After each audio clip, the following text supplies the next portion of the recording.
Acts of Apostle chapter 12. Peter's miraculous escape from prison. It was about this time that King Herod arrested some who belonged to the church, intending to persecute them. He had James, the brother of John, put to death with the sword. When he saw that this pleased the Jews. He proceeded to seize Peter also. This happened during the feast of unleavened bread. After arresting him, he put him in prison, handing him over to be guarded by four squads of four soldiers each. Herod intended to bring him out of public trial after the Passover. So Peter was kept in prison, but the church was earnestly praying to God for him.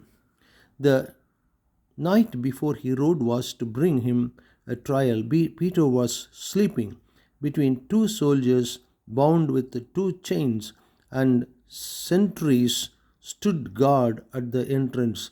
Suddenly, an angel of the Lord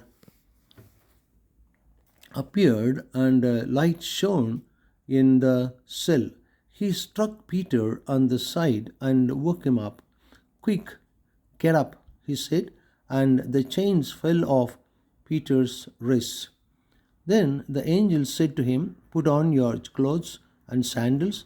And Peter did so. Wrap your cloak around you and follow me. The angel told him. Peter followed him out of the prison, but he had no idea that the angel was doing was really happening. He thought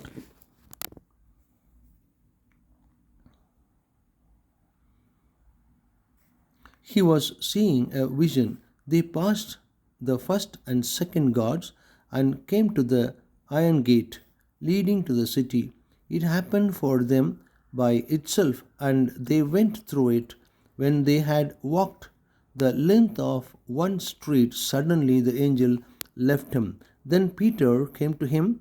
He said, Now came to himself and said, Now I know without a doubt that the Lord sent his angel and rescued me from Herod's clutches and from everything the Jewish people were anticipating.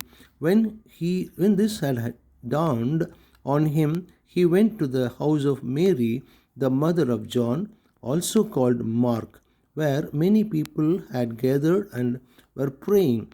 Peter knocked at the outer entrance, and a servant girl named Rhoda came to answer the door. When she recognized Peter's voice, she was so overjoyed she ran back without opening it and exclaimed, Peter is at the door. You are out of your mind, they told her.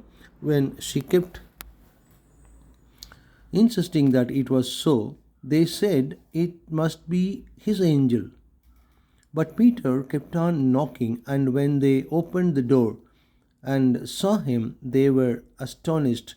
Peter motioned with his hand for them to be quiet and described how the Lord had brought him out of prison. Tell James and the brothers about this, he said, and then he left for another place. In the morning, there was no small commotion among the soldiers as to what had become of Peter. After Herod had a thorough search made for him and did not find him, he cross examined the guards and ordered that they be executed. Herod's death. Then Herod went from Judea to Caesarea and stayed there a while. He had been quarreling with the people of Tyre and Sidon. They now joined together and sought an audience with him. Having secured the support of Blastus, a trusted personal servant of the king, they asked for peace because they depended on the king's country for their food supply. On the appointed day, Herod, wearing his royal robes, sat on his throne and delivered a public address to the people. They shouted, This is the voice of God, not of man. Immediately, because Herod did not give praise to God, an angel of the Lord struck him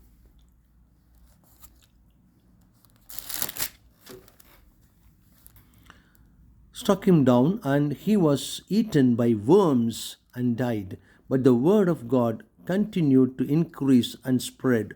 When Barnabas and Saul had finished their mission, they returned from Jerusalem, taking with them John, also called Mark. God bless you.